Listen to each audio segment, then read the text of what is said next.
आज हम लोग डिस्कस करेंगे लोकोमोशन एंड मूवमेंट्स के बारे में। हम जानने की कोशिश करेंगे कि हमारे भीतर लोकोमोशन और मूवमेंट्स की प्रोसेस कैसे पॉसिबल हो पाती है। किसी भी चीज़ को जानने से पहले हम इसको इवोल्यूशनरी बेसिस पर समझने की कोशिश करते हैं। हम जानते हैं कि लाइफ की शुरुआत सिंगल सेल से हुआ और उसे भी अपने सराउंडिंग से चीज़ों को पाने के लिए, फूड को पाने के लिए, किसी फेवरेबल कंडीशन में जाने के लिए, अनफेवरेबल कंडीशन से दूर भागने के लिए मूवमेंट्स की ज़रूरत पड़ती थी। अगर हम अमीबा का एग्जाम्पल लें तो हम जानते हैं कि वो सीडोपोडिया के द्वारा एक जगह से दूसरे जगह पर मूव करता है, कभी फूड के सर्च में, कभी अनफेवरेबल कंडीशंस को ओवरकम करने के लिए। तो इसीलिए हमने डिस्कस किया है कि लोअर ऑर्गेनिज्म में अगर हम देखते हैं मूवमेंट्स या लोकोमोशन की बात करते हैं तो सबसे पहले हमें यह समझना होगा कि लोकोमोशन बेसिक टर्म है या मूवमेंट बेसिक टर्म है। बेसिक टर्म है मूवमेंट। मूवमेंट कुछ इस तरीके से अपने बॉडी के स्ट्रक्चर्स में बदलाव लाना जिससे उसमें कुछ मूवमेंट हो। अगर वो मूवमेंट एक जगह से दूसरे जगह तक जाने के लिए हो रहा है तो उसको हम लोकोमोशन कह सकते हैं। इसीलिए एनसीईआरटी ने एक बेसिक टर्म दिया है जिस पर क्वेश्चन पूछा जा सकता है। सिंपल क्वेश्चन है, एक स्टेटमेंट है कि मूवमेंट होने से लोकोमोशन होता है। लोकोमोशन अपने आप नहीं हो सकता।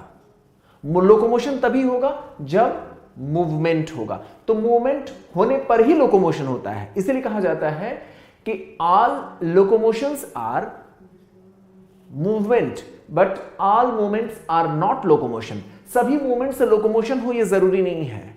कई बार क्या होता है, अपनी ही जगह पर अपने स्ट्रक्चर्स में थोड़े बहुत चेंजेस लाने जरूरी होते हैं। थोड़े बहुत मूवमेंट्स अपने बॉडी में करना जरूरी होता है। जैसे आप देख सकते हैं, मैं आपको एक्सप्लेन करने के लिए अपने हाथ, अपने फेशियल एक्सप्रेशन को लगातार चेंज कर रहा हूं, यह मूवमेंट है। लेकिन मैं यहां से यहां जा रहा हूं, इस जगह से यहां पर मूव कर रहा हूं, तो दिस इज लोकोमोशन। ये अपने आप से लोकेट कर रहा हूं। तो ये समझ लीजिए मूवमेंट बेसिक टर्म है और उसके कारण अगर एक जगह से दूसरी जगह हम जाते हैं तो वो लोकोमोशन कहलाता है। अब चलिए देखते हैं कि ये जो दोनों प्रक्रियाएं हैं, मूवमेंट और लोकोमोशन, ये लोअर ऑर्गेनिज्म में कहां कैसे होता है और किन चीजों की मदद से होता है, उसको हम लोग समझने की कोशिश करते हैं। अगर हम बात करते हैं लोअर ऑर्गेनिज्म में, तो अमीबा की बात करें तो सिंपली सीडोपोडिया के माध्यम से वो अपने मूवमेंट्स और लोकोमोशन को करता है। कई बार फूड को कैप्चर करने के लिए वो क्या करता है, अपने सीडोपोडिया के फॉर्मेशन से फूड को अंदर की ओर लेने की कोशिश करता है। ऐसे ही पैरामीशियम में अगर हम देखते हैं तो वो भी सीलिया के माध्यम से लोकोमोशन करता है, अपनी जगह को चेंज करने की कोशिश करता है। यूग्लिना में अगर हम बात करते हैं तो फ्लैजला के द्वारा करता है। एनसीईआरटी ने इन्हीं एग्जाम्पल्स की मदद लिया है। उसके बाद हाइड्रा की जब हम बात करते हैं तो हाइड्रा में आपने देखा होगा टेंटिकल्स होते हैं। टेंटिकल्स क्या करते हैं, उसको चलने में, आपने देखा होगा हाइड्रा में क्या होता है, टेंटिकल्स, उसकी मदद से वो एक जगह से दूसरी जगह तक लोकोमोशन में और फूड को कैप्चर करने में वो मदद करता है, मदद लेता है।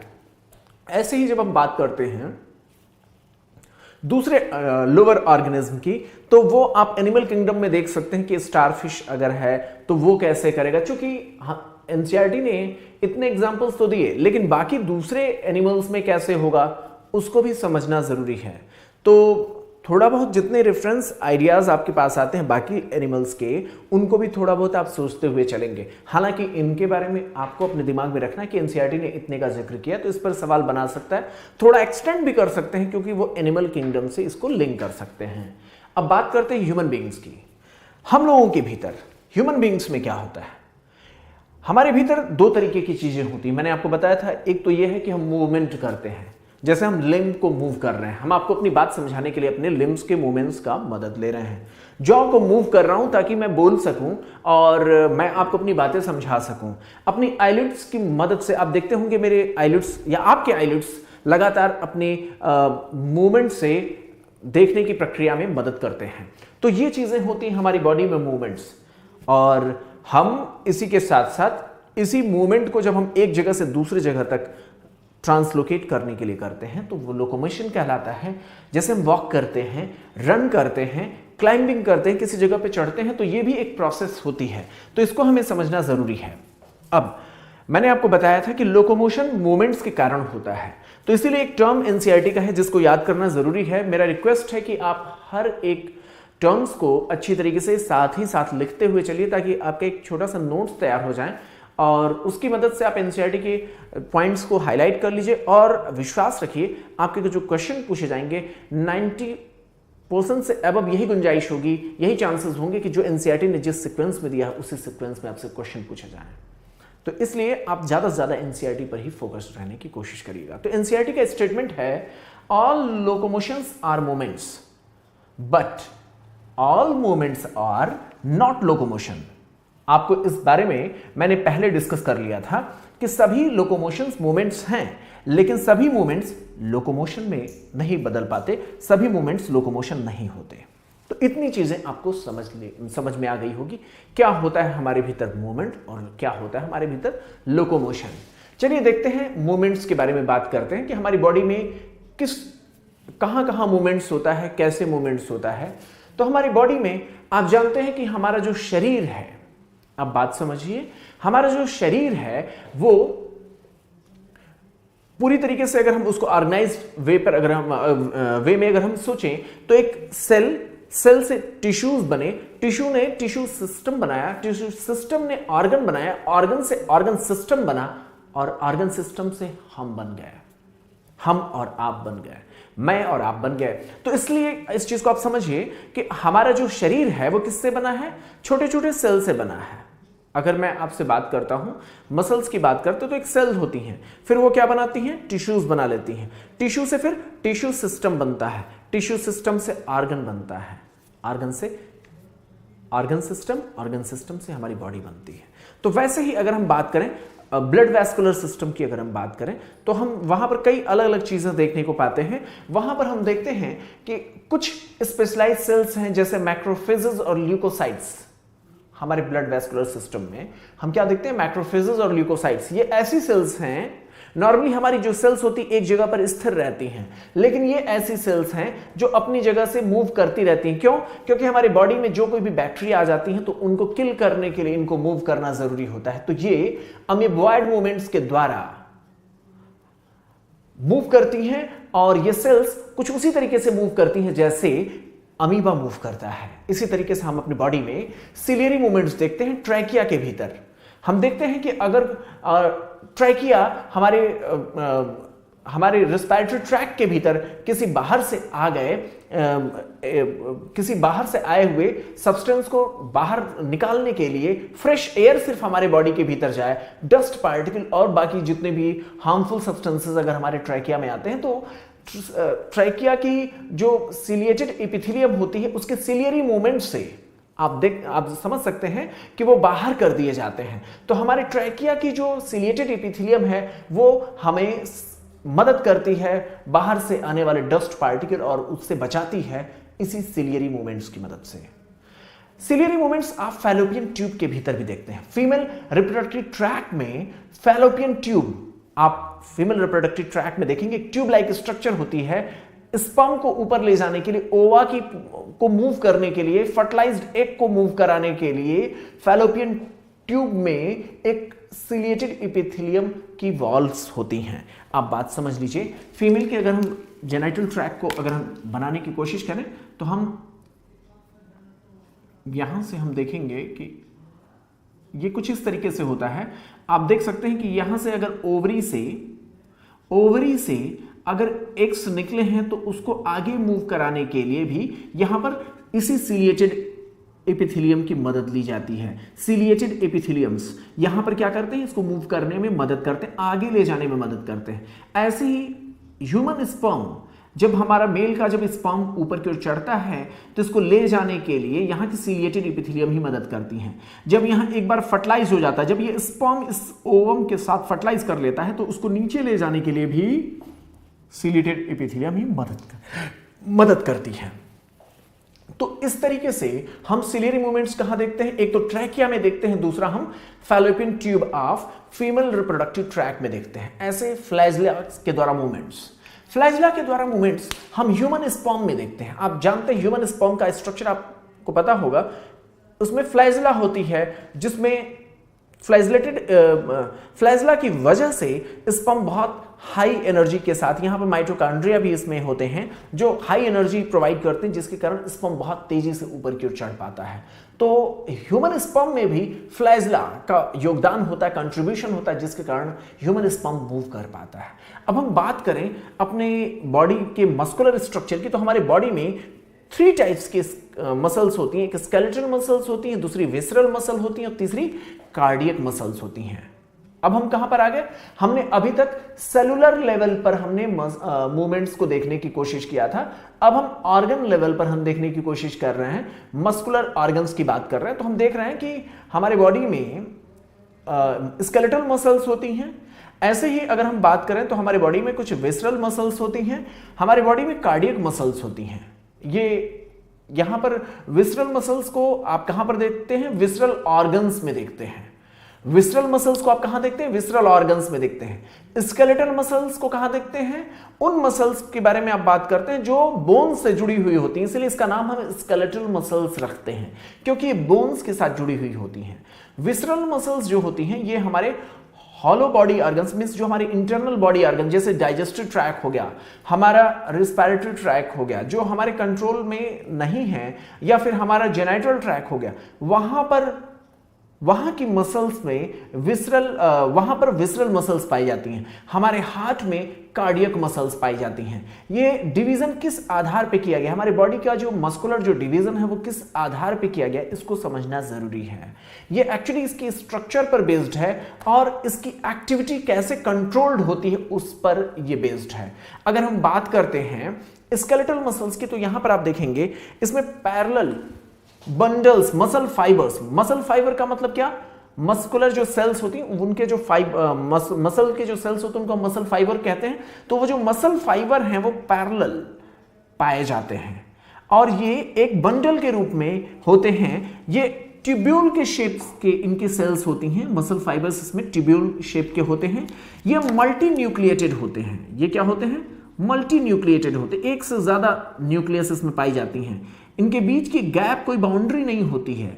मसल फाइबर्स जो है बड़े लंबे लंबे आकार के होते हैं, इनके बीच में कोई डिवीजन नहीं होता। मीन्स सेल्स के भीतर कई सारे न्यूक्लियस पाए जाते हैं और सेल्स बड़े बड़े होते हैं, तो ये मल्टी न्यूक्लिएटेड होते हैं। स्केलेटल मसल्स हमने इसको नाम दिया, स्केलेटल मसल इसको कहा, तो इसलिए कहा स्केलेटल मसल क्योंकि ये बोन से अटैच्ड होते हैं और ये हमारे वॉलंटरी कंट्रोल में होते हैं। जब हम चाहते हैं तो स्केलेटल मसल्स को मूव करने के लिए हम प्रेरित करते हैं। एक चीज और इसमें खास बात देखी जाती है इसकी हिस्टोलॉजिकल स्ट्रक्चर में, इसकी टिश्यू लेवल पे जब हम इसकी स्टडी करते हैं तो हम देखते हैं कि ऊपर से देखने पे इनमें स्ट्राइएशंस पाया जाता है। क्या पाया जाता है? स्ट्राइएशंस। ऐसा लगता है कि कुछ डार्क और कुछ इस तरीके से लाइट, इस तरीके के कुछ जोन्स इसमें पाए जाते हैं, तो इसको हम स्ट्राइएशंस कहते हैं। ये स्ट्राइएशंस क्यों मिलते हैं, इसको और डीप में जब हम जाएंगे तो ही समझ पाएंगे, और इसको अभी जब हम और डीप में चलेंगे तो डिस्कस करेंगे, हम देखेंगे कि ये स्ट्राइएशंस क्यों होते हैं। तो ये स्ट्राइएटेड होते हैं। ये सारी चीजें आपको पता होना चाहिए। अब हम करते हैं बात विसरल मसल्स की। विसरल मसल्स जो हमारी बॉडी के इंटरनल पार्ट्स में पाए जाते हैं, जो हमारे कंट्रोल में नहीं होते। जरूरी भी है कि हमारे कंट्रोल में ना रहे। हमने खाना खा लिया, उसके बाद हमारा एलिमेंट्री कैनाल तय करेगा कि किस तरीके से उसको डाइजेस्ट करना है। हमारे कंट्रोल में होता तो ये प्रोसेस उतने अच्छे से नहीं हो पाता, इसलिए इसको ऑटोनॉमिक कंट्रोल में कर दिया गया। इस पर हमारा कोई कंट्रोल नहीं होता, हम इसको गवर्न नहीं कर सकते और ये अपने तरीके से अपनी एक्टिविटीज को कंट्रोल करते हैं। ऑटोनॉमिक लेवल पर सेल्फ कंट्रोल्ड होते हैं। तो यहां पर देखें, ये क्या होते हैं? ये स्पिंडल शेप्ड होते हैं। सिंगल सेल्स की अपनी आइडेंटिटी अलग अलग होती है। ये सिंगल सेल्ड होते हैं, यूनिन्यूक्लिएटेड होते हैं।